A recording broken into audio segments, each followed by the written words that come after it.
नमस्कार दोस्तों। धनुष बाण अस्त्र शस्त्र की एक ऐसी विद्या जो आदिकाल से चली आ रही है और धनुष बाण को चलाने के लिए मजबूत कंधों की, हाथों की जरूरत होती है और अगर हाथ ही ना हो तो हम कोई भी काम कैसे कर पाएंगे, फिर चाहे वो धनुष बाण चलाना ही क्यों ना हो। यहाँ दोस्तों मैं बात कर रहा हूँ ऐसी एक लड़की की जिसके हाथ नहीं है, बहुत छोटी उम्र है और इस छोटी उम्र में एक बड़ा काम उसने किया है बिना हाथों के होते हुए, और पूरी दुनिया में उसने अपने सिर्फ माँ बाप का, अपने गांव का ही नहीं बल्कि देश का नाम रोशन किया है। जी हाँ, नमस्कार, मैं हूँ रूप सिंह गुसाई और आप देख रहे हैं ANC इंडिया और इस वक्त मैं बात कर रहा हूँ शीतल देवी की। जी हाँ, शीतल देवी जो आज दिल्ली के ललित होटल में है और लोगों से मुखातिब हो रही हैं, प्रेस से मुखातिब हो रही हैं। तो आइए आपको लेकर के चलता हूं ललित होटल में और मिलवाता हूं शीतल देवी से, जिन्होंने अपने हाथ ना होते हुए भी आर्चरी में, जो धनुष बाण विद्या का एक नया नाम, जो आधुनिक नाम है आर्चरी, और बिना हाथों के होते हुए आर्चरी में विश्व रिकॉर्ड बनाया है। अंतर्राष्ट्रीय स्तर की खिलाड़ी वो बनी है। तो आइए मिलवाता हूँ शीतल देवी से।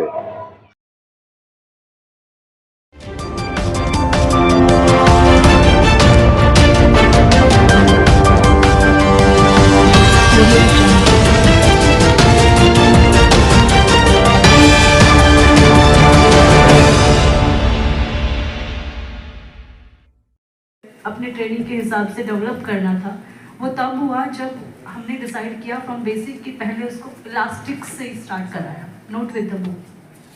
First she started with the elastic band, then she moved to the lower poundage bow, I mean the very lighter bow. Then this bow which you are seeing here, it comes with the 60 lbs, which I believe is here with us, next to us. Hardly any of us will just go and will be able to pull with hands. I can assure it. It's with 60 lbs. So then she started, and the strength in the leg, according to the equipment and training, was developed. She started training with this, and now I hope, मुझे पता है कि शायद सबने इसका एक style देखा होगा ड्रॉ करते हुए in the various number of videos in the YouTube available. Being a coach, मैं तो उसको बहुत क्लोजली देखती हूँ। She has a unique way of drawing. जिस कॉन्फिडेंस, जिस स्टाइल से वो पुल करती है, it's very very confident, very different from others. उतना एक पुश और पुल होता है, that is very good in her draw. So that make half of her win decided when she draw arrow before the shot. So that is the कि इसका वो unique style हमने तब फाइंड आउट किया at the initial stage, and we started training her. It was 1 year. She has really worked hard. I would appreciate this as a coach. She was a very dedicated archer. Hello. As I train number of archers at the academy, we have around 40 plus archers. But she was like कि 7 बजे आना है तो आना ही है, ऐसा नहीं है कि नहीं. So definitely it's dedication and hard work which has paid. मैं इस बात से, अभिलाषा जी आपने भी बात बोली बहुत अच्छी की, बहुत एक अच्छी डेडिकेटेड आर्चर थी शीतल हमेशा. मतलब सुबह अगर 7 बजे रिपोर्ट करना है तो आप पहुंचते थे. बट हमें ये भी पता है कि आप पहले टीचर बनना चाहते थे, फिर आपकी दुनिया में मतलब आर्चरी आई, बोले तो स्पोर्ट्स. ये पूरा जो सफ़र रहा और ख़ास तौर से मेंटली आपने ये स्विच कैसे किया? How did it all happen आपके लिए कि आप मतलब कहाँ टीचर बनना चाहती थी और फिर आप आर्चरी की दुनिया में आ गई, तो ये मुमकिन कैसे हुआ आपके लिए? पहले मैं टीचर बनना चाहती थी, तो मुझे स्पोर्ट्स के बारे में नहीं पता था कि हमारे छोटा सा गांव है, वहाँ पे स्पोर्ट्स में कुछ ज़्यादा है नहीं. तो बाद में जब मैं गई थी बेंगलोर ट्रीटमेंट करने के लिए, वहाँ पे प्रीति दीदी ने मुझे स्पोर्ट्स के बारे में बताया था और मेरे जैसे लोगों के साथ भी मिलाया था. तो तब मुझे पता चला कि मैं भी स्पोर्ट्स कर सकती हूँ. जब आप मेरे जैसे लोग कहते हैं तो कुछ ऐसे लोग रहे हैं आपके जीवन में जिन्होंने उस मोमेंट में आपको इंस्पायर किया कि आप आर्चरी के अंदर जाएं या आप आर्चरी को ट्राई कर सकते हो? नहीं, ये नहीं बताया कि आप आर्चरी में ही कर सकते हो, कि उन्होंने बताया कि आप कुछ भी गेम कर सकते हो। कुछ भी। और ये कौन लोग थे जिन्होंने ये पहचाना आपके लिए? वो शेखर भैया थे और एक और भैया थे। आप बताना चाहोगे प्रीति? आप आना चाहेंगे? यस, हम प्रीति दीदी से भी बाकी बात करते हैं। हाँ जी, पहले तो आप नाम बता दें। Sharad Gaikwad, Paralympian Sharad Gaikwad, and world India के जो ब्लाइंड क्रिकेट कैप्टन थे शेखर नायक, उन दोनों से मिलवाया था इसे, एंड वो बहुत इंस्पायर हुई थी इन दोनों से, and both are champions and they've got lot of laurels for our country. Okay Preeti, since आप बता रहे हो जिन लोगों ने इनको इंस्पायर किया, मुझे ये भी पता है कि आपका और शीतल का जो बॉन्ड है, it's more of an emotional connect, और should be say a soul connect, like you found each other. Yeah. How did, like you have been the first person, being you से आप आते हो, एंड आपको पहले इंसान थे जिन्होंने इनमें कुछ देखा, and you went against all odds yourself to reach where she is today, and people, कारवां में लोग जुड़ते चले गए, पर आपने इनमें क्या देखा था? मैंने इनमें actually to be very honest, जब ये बैंगलोर आई थी तो प्रोस्थेटिक आर्म्स के लिए आई थी, एंड उनको ये चाहिए था कि प्रोस्थेटिक्स लगाने से she would also feel normal like the rest of able bodies. तब हमने दूसरे एम्पुटीज से बात की थी और उन्होंने बोला था कि इसके लिए प्रोस्थेटिक से ही नहीं बैठेगा, इसीलिए और मैंने सोचा कि छोड़ो, I was not able to convince Sheetal that you know कि प्रोस्थेटिक्स को छोड़ दो, क्योंकि इसको बाजू चाहिए था. इसने कहा कि नहीं, मेरे को बाजू चाहिए तो चाहिए. तो लोग जुड़ गए थे इसकी कहानी में बाजू देने के लिए. मैंने क्या किया कि मैं जुड़ गई इसकी कहानी चेंज करने के लिए. So we believe that stories can inspire people, and Sheetal is a true inspiration for that. She is a true inspiration for that, and I would like, जैसे आपने बोला कि लोग जुड़ते गए, तो I would like to say that Anshul Garg, जब मैं उनसे मिली थी, he is a CEO of माता Vaishno Devi shrine board, and उन्होंने एक बात कही थी कि you know we were just means to the destiny Sheetal was blessed with.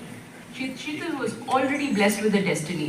हम तो बस we were just the means of it, and I think it is beautiful the way he actually said this, because I really hold it extremely close to my heart, and yes, that's Sheetal's journey.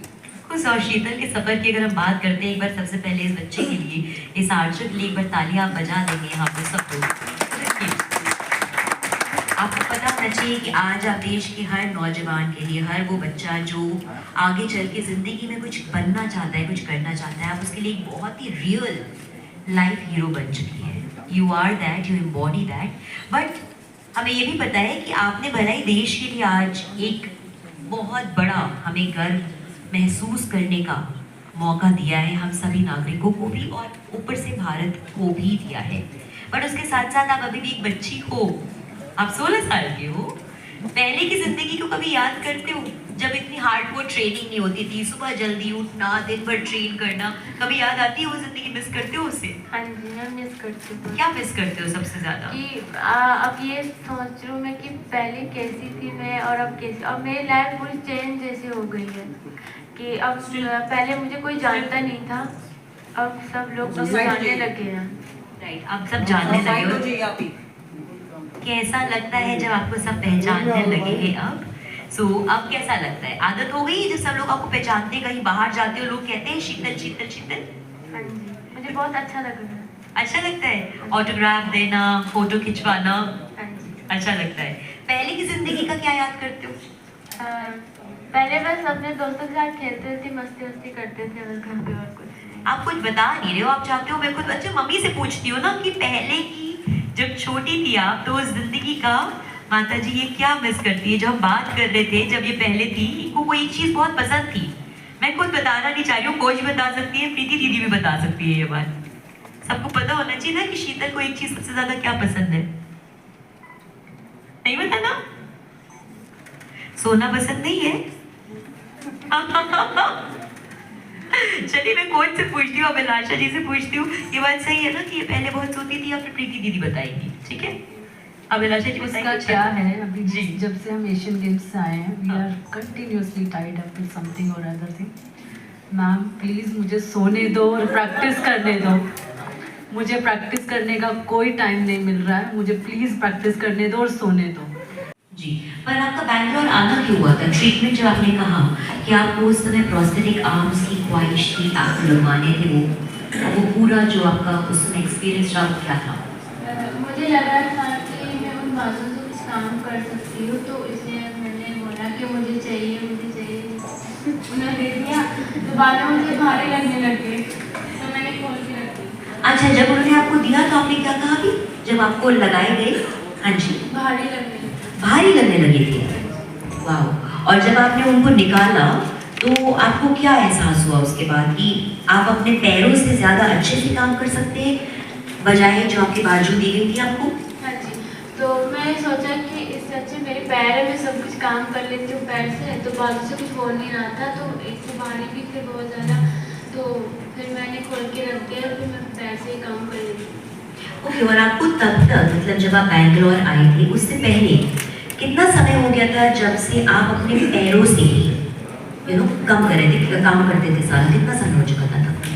बचपन से ही, जब छोटी थी तब से ही करते थे काम। मतलब 2-3 साल 4 साल की उम्र से आप धीमे धीमे अपने पैरों को ज़्यादा इस्तेमाल करने लगे थे। 4-5 साल कह सकते हैं, है ना? ओके। तो मतलब आपको काफ़ी तब तक अनुभव हो गया था कि पैर से कैसे काम किया जाए, राइट? पूछना चाहूंगी इस बात को क्योंकि अभी देखो आपकी प्रीति दीदी ने कहा है, मुझे बताया प्रीति ने कि आपको स्पोर्ट्स में कन्विंस करना पड़ा, है ना? आप ज़्यादा उस तरफ उतावले नहीं थे। क्या लगा आपको कन्विंस होने के लिए? कितना कि मतलब क्या लगा, इन्होंने क्या समझाया आपको? कितना समय लगा कि आपने कहा ठीक है प्रीति दीदी मैं आर्चर बनूंगी, मैं स्पोर्ट्स ट्राई करूंगी? चलो, कैसे किया इन्होंने आपको कन्विंस? हाँ चल रहा है। हाँ जी, हाँ जी। उन्होंने बहुत बार बताया था मुझे अगर स्पोर्ट्स में जाएगी तो बहुत अच्छा कर पाएगी, तो मैंने सोचा कि पहले मुझे स्पोर्ट्स के बारे में पता भी नहीं था, स्पोर्ट्स में क्या क्या होता है, कैसे होता है। फिर जब मैं वैष्णो देवी में आई थी वहाँ कटरा में, तो वहाँ पे मैंने देखा तो मुझे तब भी लग रहा था कि मैं नहीं कर पाऊँगी। जब मेरे कोच सर ने बताया, कुलदीप सर ने मुझे बताया कि तू कर पाएगी, और प्रीति दीदी ने पहले भी बताया था तू कर पाएगी, तो तब मैंने सोचा कि कोशिश करती हूँ। ऐसे मैं मन में सोची थी कोशिश करती हूँ, तो कोशिश करने वाले की कभी हार नहीं होती। तो क्या बात कह दी आपने, शाबाश। ऑफ कोर्स कोशिश करने वालों की कभी हार नहीं होती है। आशा करता हूँ शीतल देवी की ये कहानी आपको कहीं ना कहीं इंस्पायर करेगी और जो लोग पूरे शारीरिक रूप से पूर्ण होते हुए भी अपनी ज़िंदगी में कुछ नहीं कर पा रहे हैं या किसी न किसी तरह का बहाना लगाते हैं कि मेरे पास ये नहीं है, मेरे पास वो नहीं है, आदि, तो उनको कहीं ना कहीं जो है इससे एक नई ऊर्जा मिलेगी और जीवन में कुछ करने का एक नया उत्साह, एक नया जज्बा उनके जीवन में आएगा। इसी के साथ मैं रूप सिंह गुसाई आप सभी से अनुमति चाहूँगा, जल्द मिलूँगा, तब तक आप अपना बहुत ख्याल रखिएगा। नमस्कार, धन्यवाद, जय हिंद, जय भारत।